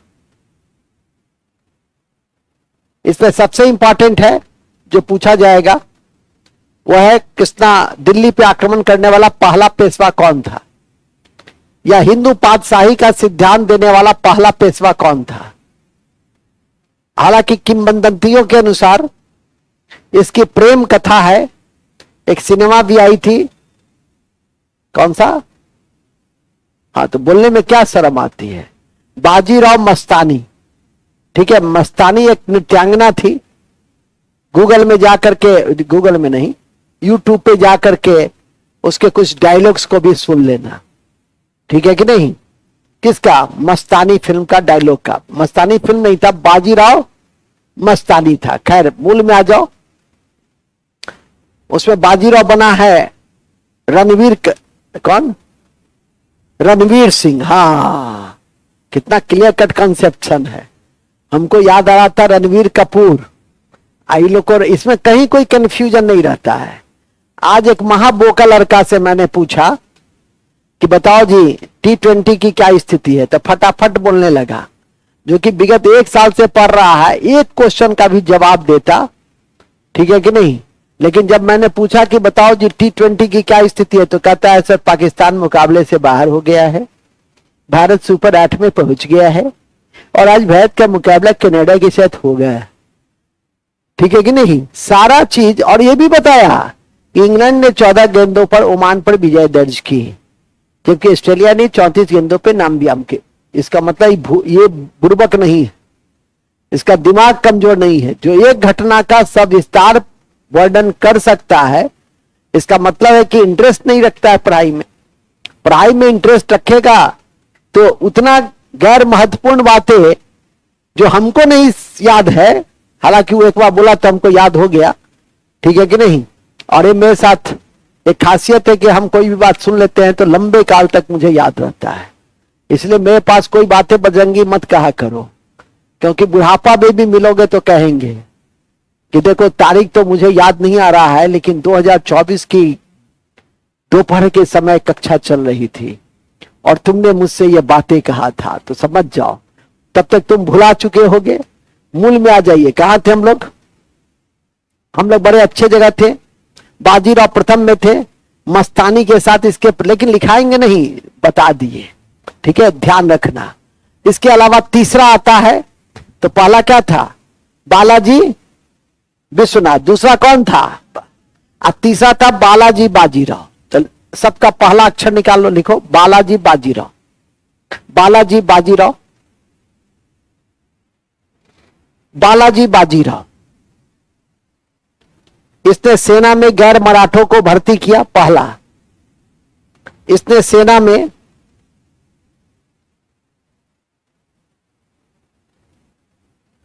गैर मराठों को भर्ती किया।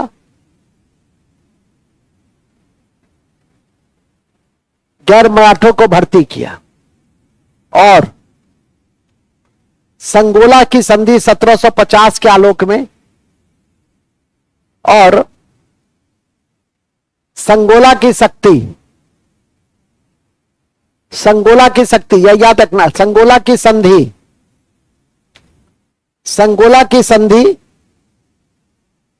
1750 के आलोक में, संगोला की संधि 1750 के आलोक में पेशवा को सभी अधिकार मिल गए। पेशवा को सभी अधिकार मिल गए। पेशवा को सभी अधिकार मिल गए।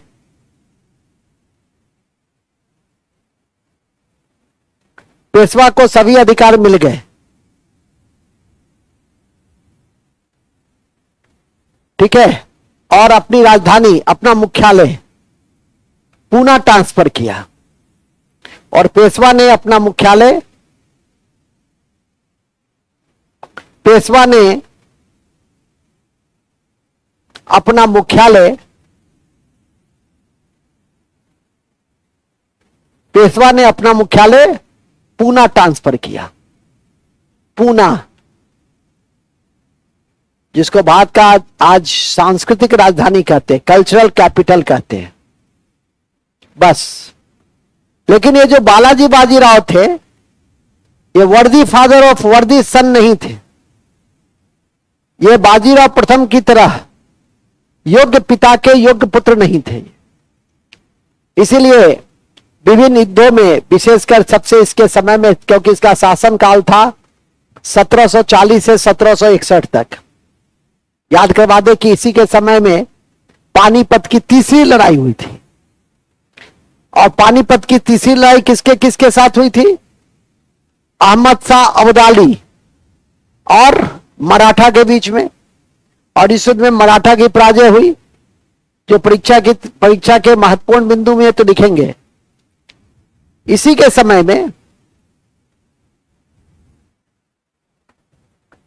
समय में पानीपत की तीसरी युद्ध 1761 में हुई।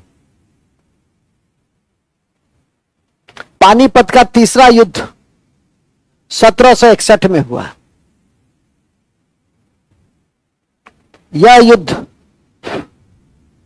युद्ध मराठा बनाम अहमद शाह अब्दाली के बीच हुआ। मराठा मतलब बालाजी बाजीराव, बनाम बालाजी बाजीराव बनाम अहमद शाह अब्दाली के बीच हुआ। ये याद रखिएगा, अहमद शाह अब्दाली के बीच हुआ। अहमद शाह अब्दाली के बीच हुआ। क्या हुआ? हाँ जी, कौन सा युद्ध हुआ? पानीपत की तीसरी युद्ध हुई। लेकिन याद रखिए कि इसने अपने नाबालिग बेटे और दो व्यक्ति का नाम इसमें याद रखना है। एक विश्वास भाऊ और दूसरा सदाशिव राव। इस दोनों नाम को ध्यान रखने की जरूरत है। लिखेंगे, ध्यान रखें कि इस युद्ध में पेशवा ने अपने नाबालिग बेटे विश्वास राव के नेतृत्व में सेना भेजी। देखो ना, विश्वास राव के नेतृत्व में सेना भेजी। नाबालिग था लेकिन लाखों की संख्या में सेना भेजा। परंतु विश्वास राव के नेतृत्व में सेना भेजी, लिख लिए। परंतु वास्तविक सेनापति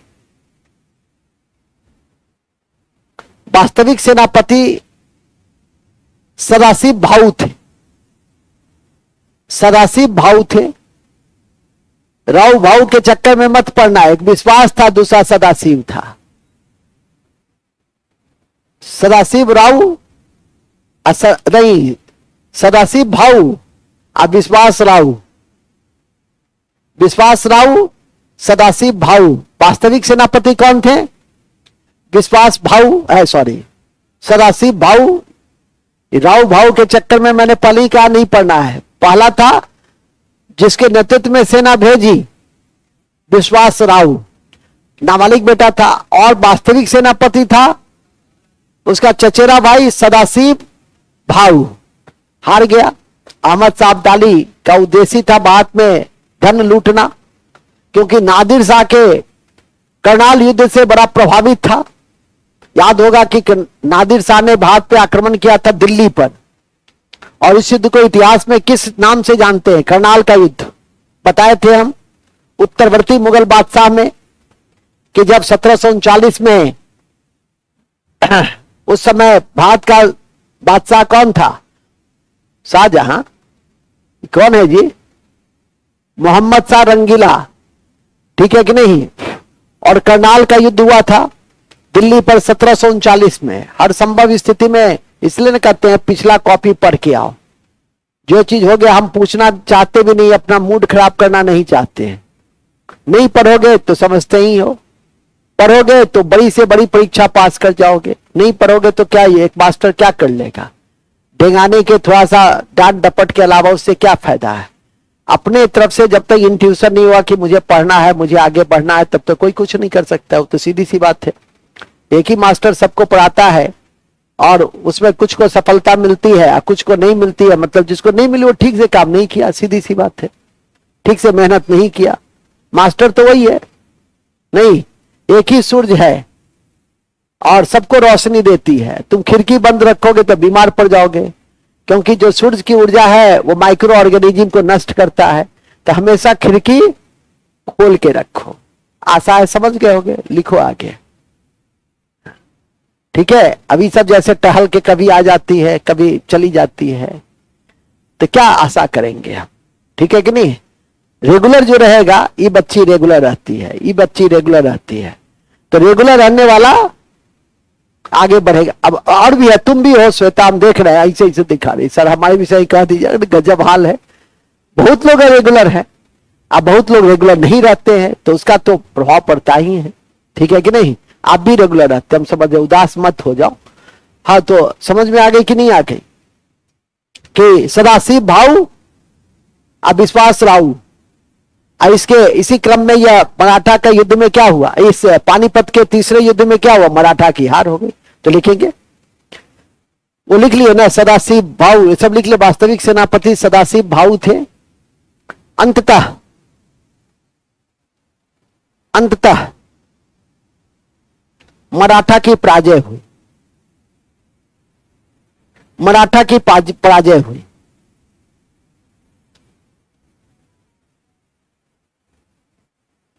एक व्यापारी ने बालाजी बाजीराव को संदेश भेजा, युद्ध का परिणाम, ठीक है, बड़ा मार्मिक संदेश था, और वो पूछा भी जाता है कमीशन में।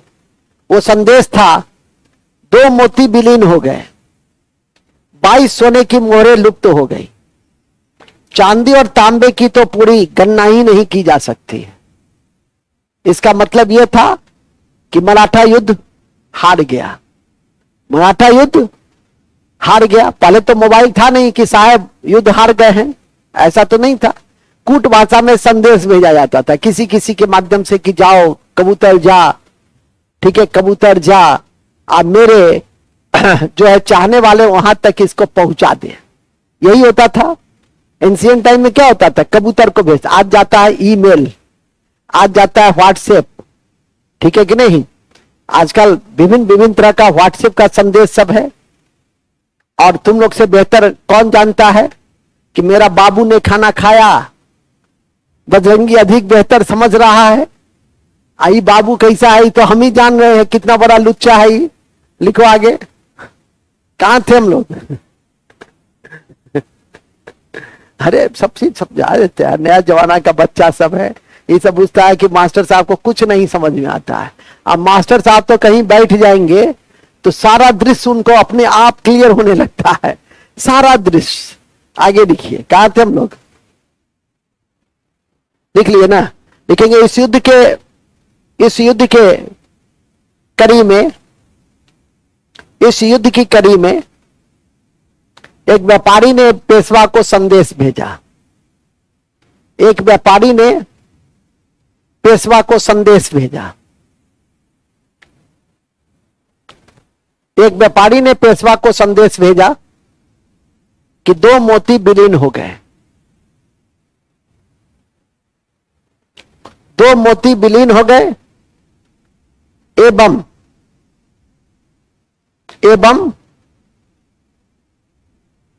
22 मोहर लुप्त हो गए, 22 सोने की मोहर लुप्त हो गई, 22 सोने की मोहर लुप्त हो गई।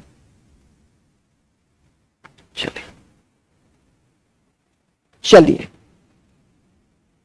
इन्हीं शब्दों के साथ हमारी मराठा क्या हो गया, समाप्त हो गया। अभी हमने पढ़ा था कि 1818 में, अभी मैंने थोड़ी देर पहले पढ़ा था कि 1818 में सिंध और पंजाब को छोड़कर सारी शक्ति किसके नियंत्रण में आ गई थी। तो अब इस दोनों के विषय में 2-4 बातें हैं ही, और उसको क्यों नहीं हम आगे बढ़ा दे। तो लिखेंगे, उसको ऐसे लिखिए, अब पैराग्राफ चेंज कीजिए। सिंध और पंजाब में ब्रिटिश शासन, टॉपिक छोटा सा टॉपिक है। अभी क्या क्या पढ़े, मैसूर में ब्रिटिश शासन पढ़े ना, मराठा में ब्रिटिश शासन पढ़े ना। अब पढ़िए सिंध और पंजाब में ब्रिटिश शासन, सिंध और पंजाब में ब्रिटिश शासन। अभी लिखाया भी था मैंने कि 1818 तक संपूर्ण भारतवर्ष ब्रिटिश नियंत्रण में। सिंध और सिंध को 1843 में सामरिक दृष्टि से, सामरिक और व्यापारिक दृष्टि से उसके महत्व के कारण एलन बरो के समय में सिंध को मिला लिया गया। उसके समय में एक सोशल रेगुलेशन पारित हुआ। और सामाजिक अधिनियम क्या था बच्चा? बताओ जी, बजरंगी, सुभाष बताओ। हाँ, एलनबरो के समय में एक सामाजिक अधिनियम पारित हुआ था। क्या नाम था उस सामाजिक अधिनियम का? नारायण, क्या था वो? हाँ, यही तो मैं पूछ रहा हूं कि दास प्रथा का उन्मूलन किया गया। भूलिएगा नहीं, बैठो। यह वो समय था कि 1829 में सती प्रथा का उन्मूलन हुआ। 1830 में स्लीमैन ने ठगी प्रथा का लिखाए हैं। स्लीमैन ने ठगी प्रथा का उन्मूलन किया। 1856 में केनिंग और ईश्वरचंद्र विद्यासागर के प्रयास से विधवा पुनः विवाह अधिनियम लाया गया। ठीक है। इसी बीच लॉर्ड हेस्टिंग्स के समय में नरबली प्रथा का अंत हुआ। तो ये सब ऐसे सोशल रेगुलेशंस थे जो आपको परीक्षा के दृष्टि से ध्यान रखना है। और 1857 के बाद native marriage act 1872, age of consent act 1891 जिसका तिलक ने विरोध किया था, बाल विवाह से संबंधित था। 1919 में इरविन के समय में शारदा अधिनियम आया जिसमें लड़के लड़की की विवाह की आयु तय कर दी गई। लड़के का 18, लड़की का 14। ठीक है कि नहीं? लेकिन उसके बावजूद लोगों ने इसको स्वीकार नहीं किया। आज भी ग्रामीण स्तर में 14 से पहले लड़कियों का विवाह हो जाता है, 18 से पहले लड़कों का विवाह हो जाता है। आप लोग का नहीं हुआ, ये आपका दुर्भाग्य है। अब नहीं हुआ तो अब इंतजार कीजिए, मोदी साहब नया रेगुलेशन लाने वाले हैं कि लड़के का शादी 30 में और लड़की का 28 में। बड़ी खुश है ये सब महिलाएं, बहुत खुश है। अच्छा हुआ हम लोग का ब्याह हो गया। ठीक है कि नहीं? जिसका नहीं हुआ वो इस वर्ष कर ले, अभी रेगुलेशन आया नहीं है। आगे लिखेंगे नेक्स्ट। नहीं तो 30 साल तक इंतजार करना होगा। प्रकाश जी, नए नियम के अनुसार आपको 7 साल। और कहे मोदी साहब इस बार मैंने जो नहीं किया है वही करूंगा। तो समझ रहे हो क्या क्या करूंगा? तो इसीलिए ध्यान दूंगा इधर। ठीक है, पहला लिखो। इसका ब्याह हो गया पहले, अच्छा हुआ। नहीं तो फिर नहीं, 30 साल तक इंतजार करना पड़ता। सर हम लोग का तो बाल विवाह हो गया था। सर क्या थे हम लोग? हाँ, लिखेंगे 1843 में। 1843 में। अब ये इससे पूछ रही है क्या जी इस बार विवाह करोगी? हद हो तुम। क्या बतिया रही थी तुम दोनों? विवाह के विषय में बतिया रही थी। अभी पर जन्म के खड़ी हुई है, विवाह करते बैठ।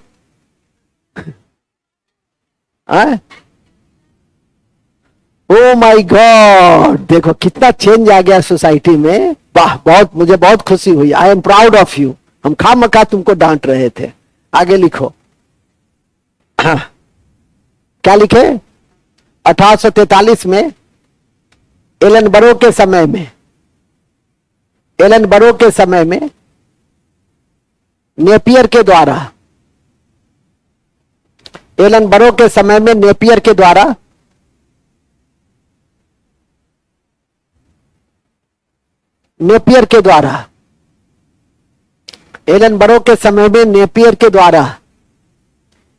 सिंध के सामरिक और वाणिज्यिक महत्व के दृष्टि से सिंध के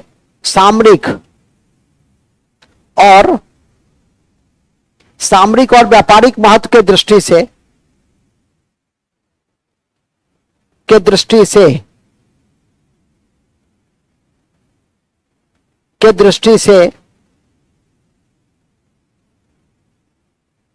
उसे मिलाया। किसको मिला लिया? सिंध को मिला लिया। कालांतर में रंजीत सिंह के अयोग्य उत्तराधिकारी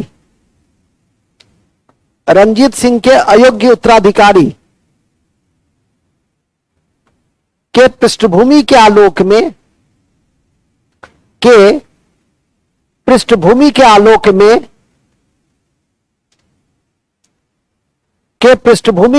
में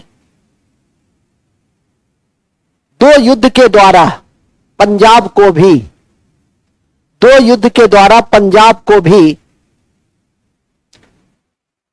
दो युद्ध के द्वारा पंजाब को भी ब्रिटिश साम्राज्य में मिला लिया गया, ब्रिटिश साम्राज्य में मिला लिया गया, ब्रिटिश साम्राज्य में मिला लिया गया। ठीक है, खत्म। कितना आसान था। और जब मिला लिया गया तो दिलीप सिंह, महाराजा दिलीप सिंह को अंग्रेजों ने 5 लाख का पेंशन देकर कहा कि जाइए अब आराम से आप रहिए, अब आपका साम्राज्य का अंत हो गया, जो नियमित राशि पेंशन में मिलेगी उसी पे ऐश कीजिए, अब आपका राज्य ब्रिटिश राज्य में समाहित कर लिया गया है। यही था हमारी आज की कक्षा जो पिछले दिन से जुड़ी हुई थी, और मैंने कहा था कि जब अगली कक्षा होगी तो मैं ब्रिटिश साम्राज्य का पूर्णतः स्थापना कर दूंगा। आज मैंने पूरा विस्तार कर दिया है, अब नीतियों की व्याख्या होगी अगली कक्षा में। लेकिन ध्यान रखिए, नोट, लास्ट में नोट लिख दो। आंग्ल पंजाब युद्ध पहला, नोट में लिखो, आंग्ल पंजाब युद्ध पहला 1845-46 में हुआ, 1845-46 में हुआ, 1845-46 में हुआ पहला, और लाहौर की संधि हुई, और लाहौर की संधि हुई। कौन सी संधि हुई? हाँ जी, लाहौर की संधि हुई। दूसरा, दूसरा आंग्ल पंजाब युद्ध 1848-49 में हुए, 1848-49 में हुए,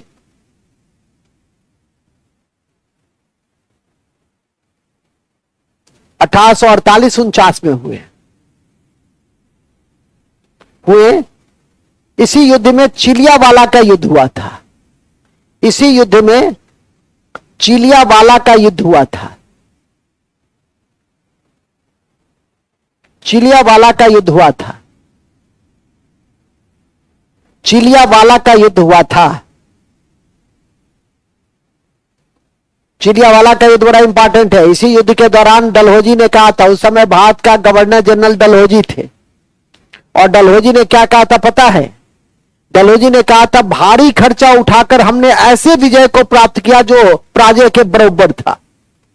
भारी खर्चा उठाकर इस युद्ध के विषय में उन्होंने कहा कि मैंने ऐसे विजय को प्राप्त किया जो पराजय के बराबर था। आजकल स्टेटमेंट बेस्ड भी क्वेश्चन पूछता है, स्टेटमेंट दे देगा, पूछेगा किसने कहा, किस युद्ध के दौरान कहा, तो कहा किसने? डलहौजी ने। किस युद्ध के दौरान? दूसरा आंग्ल पंजाब युद्ध या एंग्लो सिख वार, सिख भी दे सकता है। अब लिखना क्या है? अरे पंजाब में कौन रहेगा? सिख रहेगा। ठीक है कि नहीं? कुछ तो कॉमन सेंस रखो ना, हर चीजें लिखा नहीं जाता है, लेकिन इस स्टेटमेंट को ध्यान रखना है। वहां लिख दो, डलहौजी ने कहा था, डलहौजी ने इसी युद्ध के विषय में कहा था, डलहौजी ने इसी युद्ध के विषय में कहा था, इसी युद्ध के विषय में कहा था कि मैंने भारी खर्चा उठाकर, मैंने भारी खर्चा उठाकर ऐसे युद्ध को प्राप्त किया, ऐसे युद्ध को प्राप्त किया,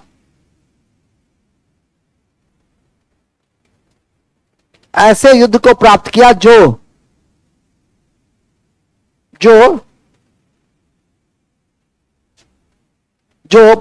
पराजय के बराबर था, जो पराजय के बराबर था, जो पराजय के बराबर था। चलिए नोट में लिख देंगे रणजीत सिंह के बारे में, रणजीत सिंह के विषय में 2-3 बातें लिख लो। रणजीत सिंह के विषय में,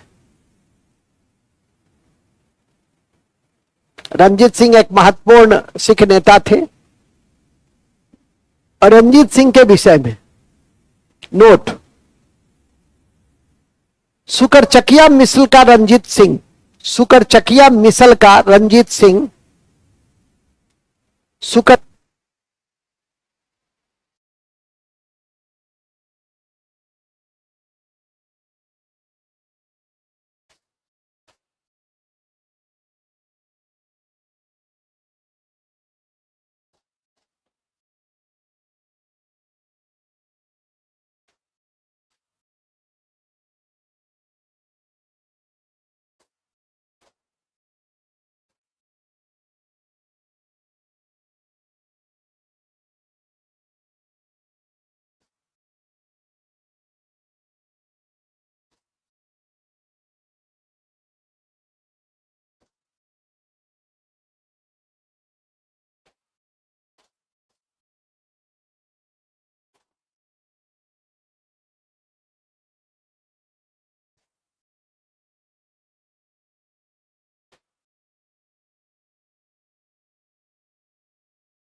सुकरचकिया मिसल का था कौन? फिर लिखिए राजधानी, राजधानी लिखिए लाहौर, इसकी राजधानी लाहौर थी। और धार्मिक राजधानी अमृतसर, धार्मिक राजधानी अमृतसर। धार्मिक राजधानी कहां थी इसकी? अमृतसर थी। तीसरा, अंग्रेजों के साथ अमृतसर की संधि किया था। अंग्रेजों के साथ अमृतसर की संधि 1809 में किया। अंग्रेजों के साथ अमृतसर की संधि किया 1809 में, जिसमें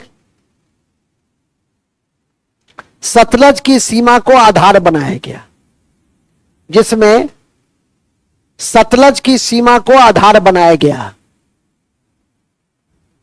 जिसमें सतलज की सीमा को क्या बनाया गया?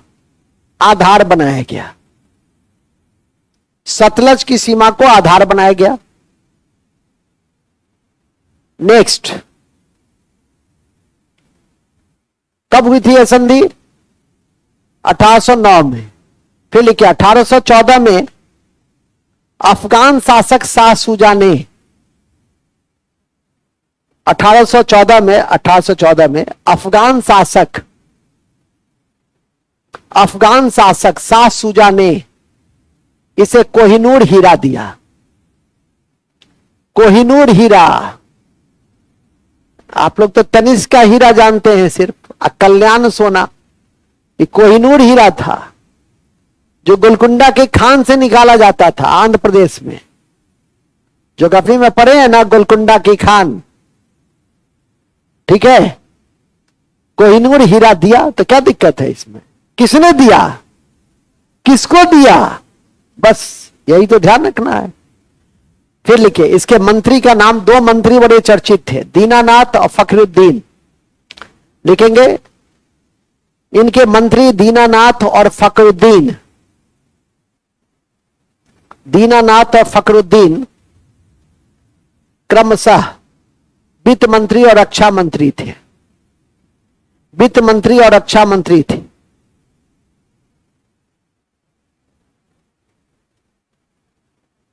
वित्त मंत्री और रक्षा मंत्री थे। और इसी कॉन्टेक्स्ट में इन्होंने कहा था कि ईश्वर ने मेरी आंखें इसीलिए एक ले ली है कि मैं सभी धर्मों को एक ही निगाह से देखूं, ठीक है कि नहीं। इसीलिए मेरी एक आंखें ईश्वर ने, उससे रोशनी जो चली गई, तो इसका कारण यह है कि मैं सभी धर्मों को एक ही निगाह से देखूं। और इसी कारण फखरुद्दीन को उन्होंने रक्षा मंत्री का मंत्रालय दिया, ठीक है कि नहीं, जो काफी महत्वपूर्ण था। और इनकी सेना को प्रशिक्षित दो इटालियन अधिकारी ने किया था, बंतूरा, ध्यान किया, लिखेंगे लास्ट। इनके सेना को प्रशिक्षण इटालियन बंटूरा, इटालियन बंटूरा, इटालियन बंटूरा और फ्रांसिस एलॉर्ड ने दिया था, और फ्रांसिस एलॉर्ड ने दिया था, एलॉर्ड ने दिया था। किसने दिया था? एलॉर्ड ने दिया था, फ्रांसिस एलॉर्ड ने दिया था। और अभी थोड़ी देर पहले पढ़े कि अंतिम सिख राज्य का अंतिम मुखिया कौन था? दिलीप सिंह। और ये दिलीप सिंह, उसकी संरक्षिका थी, बड़ी महत्वपूर्ण संरक्षिका थी, महारानी जिंदा कौर। और इसी के समय में, दिलीप सिंह के समय में, जो कोहिनूर हीरा मिला था रंजीत सिंह को सासुजा से, वो कोहिनूर हीरा दे दिया। किसको? अंग्रेजों को। तो नोट में लिख देंगे अंतिम उत्तराधिकारी दिलीप सिंह, अंतिम उत्तराधिकारी दिलीप सिंह, जिसने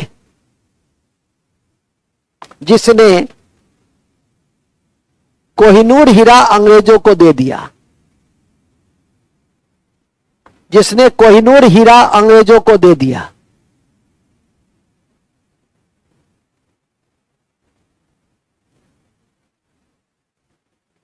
अंग्रेजों को दे दिया। दिलीप सिंह की संरक्षिका महारानी जिंदा थी। दिलीप सिंह की संरक्षिका महारानी जिंदा थी। बस अभी बताई थे कि डलहौजी ने इनको 5 लाख पेंशन देकर कहां विदा कर दिया था? इंग्लैंड। और जहां उनकी मृत्यु हो गई, हालांकि इनकी मृत्यु हुई फ्रांस में, दाह संस्कार हुआ इंग्लैंड में, लेकिन ये सब लिखने की चीज नहीं होती है, समझने की चीज है। मैंने बता दिया।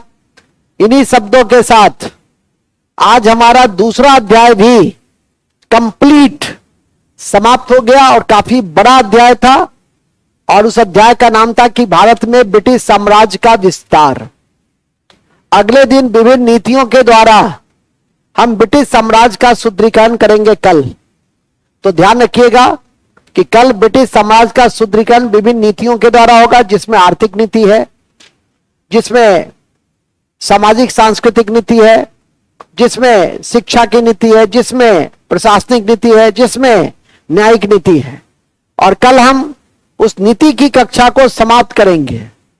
इसलिए ध्यान रखिएगा, समस्त नीति को एक ही कक्षा में 2-2.5-3 घंटा जब तक समाप्त नहीं होगा आपको छोड़ेंगे नहीं। फिर नीतियों की प्रतिक्रिया होगी, किसान और मजदूर की प्रतिक्रिया, फिर महाप्रतिक्रिया 1857 का विद्रोह। तो हम लोग स्वतंत्रता संग्राम में बहुत जल्द प्रवेश करेंगे, लेकिन पहले उसका बेस को बना लें। तब तक के लिए टेक रेस्ट, 5 मिनट का ब्रेक है। उसके बाद हम बायोलॉजी की कक्षा में आपके समक्ष आपके भोजन को पचाने वाला सिस्टम, पाचन तंत्र को लेकर आ रहे हैं। तब तक के लिए take rest. Thank you very much.